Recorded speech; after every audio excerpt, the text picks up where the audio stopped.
माँ होती नहीं है। That really broke my heart, bro.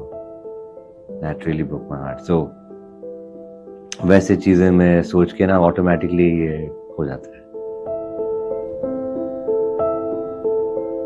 मुझे कभी कुछ भी रिकग्निशन नहीं मिला, मतलब फिल्म आई चली गई, मैं बहुत बार रोया हूँ। मैं जानता था मुझे निकालने वाले, क्योंकि लाइफ में ऐसे ही होता था मेरे साथ। मैंने मिन्नतें मांगी कि सर देखो, मुझसे अगर गलती होगी तो आप माफ कर दीजिए, मैं सब कुछ करूंगा, पर ये मेरी लाइफ की सबसे बड़ी अपॉर्चुनिटी है, आप प्लीज प्लीज मुझे मत निकालें, प्लीज। हीरा मंडी के जो हीरा हैं, ताज इस समय मेरे साथ हैं भाई। वो इतनी सक्सेस के बाद भी, उतार चढ़ाव के बाद भी, वो जो हम बात कर रहे थे कि कंसिस्टेंसी, पॉजिटिविटी वो बरकरार रखे हो, इतनी सारी तारीफें मिल रही हैं, कैसा फील कर रहा हो? लो ज्यादा थे मेरे लाइफ में और हाइज थोड़े कम थे। मैं बहुत बार मुझे लग रहा था कि जब मैं ये फिल्म कर लूंगा तब मुझे थोड़ा रिकग्निशन मिल जाएगा, पर मुझे कभी कुछ भी रिकग्निशन नहीं मिला। मतलब फिल्म आई चली गई, पर ना लोग मेरा नाम जानते थे, ना काम उनको याद था। 15 साल तक ये कम टाइम नहीं है। कैसे रोज अपने आप को फिर से खड़ा करते थे और फिर वहीं पर जाते थे और चीजों को कर रहे थे, वो मैं जानता। रिजेक्शन का डर होता है। जैसे अगर समझ लीजिए आप बहुत बड़े डायरेक्टर हैं और आप रोड क्रॉस कर रहे हैं और मेरे पास कुछ भी नहीं है, फिर भी मैं सोचता हूँ कि भाई मुझे इनके साथ काम करना है, मैं आपके पीछे भागूंगा। वो टी सीरीज के पास में ऐसा हुआ हाँ, वो जो हुआ था, मैं भागा और of course he turn around. बहुत गालियां भी पड़ी थी और यहाँ पर मेरा दिल टूट गया था और मतलब मेरा कॉन्फिडेंस भी टूट गया था और मुझे लगा था कि या मैंने गलत कर दिया, या उनको एटलीस्ट ऐसा क्यों बोल रहे हैं।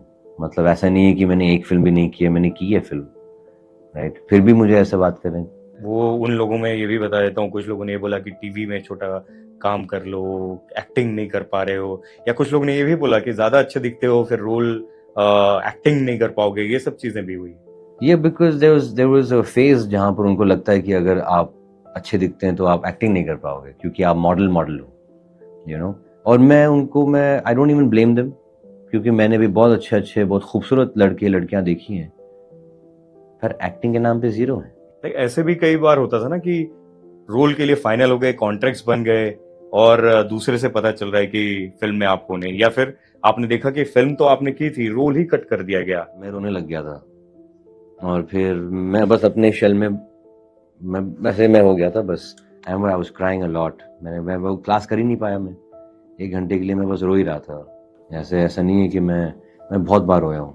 And I am quite a vulnerable person. जब संजय लीला भंसाली ने बुलाया और उनके सामने आपने पहले इससे शुरू किया कि कोई गलती हो गई हो तो माफ करना, वो सब चीजें बताओ मेरे को। न्यूज आ गई थी कि हीरा मंडी की कास्टिंग शुरू हो गई थी। 6 साल तक श्रुति मैम ने मुझे कोई ऑडिशन नहीं दिया था। फाइनली उन्होंने मुझे बोला कि ये ले ऑडिशन, ये 3 दिन का रोल है।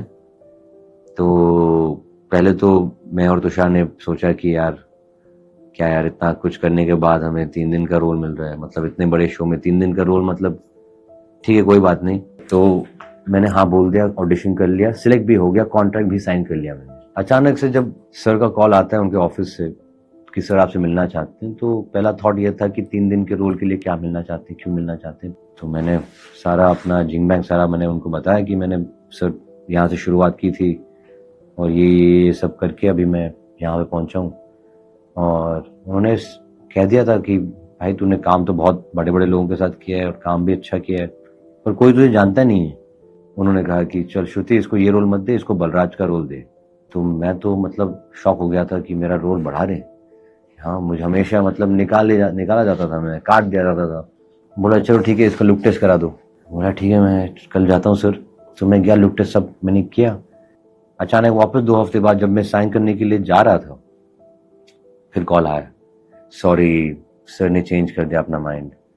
अरे यार, मैं जानता था मुझे निकालने वाले, क्योंकि लाइफ में ऐसे ही होता था मेरे साथ।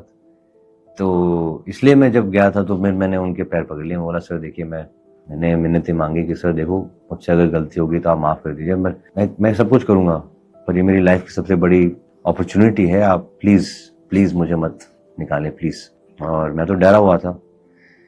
तो फिर उन्होंने देखा मुझे और फिर कहा कि मैंने तेरा लुक टेस्ट देखा, कुछ तो है तेरी आंखों में, और फिर I want you for the lead role of Tajdar Baloch of my series. ये खून पी लेने का वो सब का आइडिया कहाँ से आपने, ये खुद से आपने वो मेथड अपनाया हुआ था? जब मैंने वो खून पिया था ना तो मैं ऑटोमेटिकली उल्टियाँ कर रहा था, तो मैंने उल्टी अंदर रख लिया था। और जब मैं उल्टा लटका गया था और तब मैंने पिया ना, तो जब उल्टी आ रही थी तो उल्टी अंदर से आ रही थी, तो नोज से बाहर निकल रहा था असली उल्टी। तो आई नो मैं काफ़ी हाई हो गया था ऐसे। मतलब मैं अपने आप में आई वाज, अगर मुझे सीधा करते थे तो मैं डगमगा जाता था ऐसे। सो मैंने अपने आप से ऐसे ही मैंने सोचा कि अगर मैं ये सही से करूँगा और अगर मैंने इस सीन में रुला दिया लोगों को, तो as an actor I know I will have left a mark. जो मेरे पर्सनल लाइफ में चलते रहता है ना कुछ इधर उधर, वो हमेशा कुछ ना कुछ मुझे दे देता है जो मैं एक्टिंग में यूज कर देता हूँ, पता नहीं कैसे। पर मेरी लाइफ में जो भी चल रहा है somehow I'm able to use that emotions। कभी हार्ट ब्रेक हो जाता है, कभी ये हो जाता है, कभी रिजेक्शंस को मैं यूज कर लेता हूँ, पास्ट इवेंट्स को मैं यूज कर लेता हूँ। कभी मैं आई लव माई मॉम, तो कभी जब मैं सोचता हूँ कि अगर अगर यू नो वो एक फिल्म आई थी ना अभी वो बच्चन साहब की गुड बाय, हाँ, और फिर वो एक सीन था जहाँ पर पवेल अपना जो दोस्त है पवेल वो बोलता है माँ, अरे माँ गेट पे कोई आया है, और माँ होती नहीं है। No, that really broke my heart, bro. That really broke my heart. So वैसे चीजें मैं सोच के ना ऑटोमेटिकली ये हो जाता है। हम ऐसे ही लगातार मिलते रहें और जब भी मिलें तो आपको सेलिब्रेट करें, आपकी जर्नी को सेलिब्रेट करें। बहुत बहुत शुक्रिया भाई, बहुत बहुत अमेजिंग था आपसे बात करने का। बहुत आपने रुला भी दिया 2-3 बार, बट थैंक यू भाई। और इस बार हमारी बिरयानी पेंडिंग है। 100%।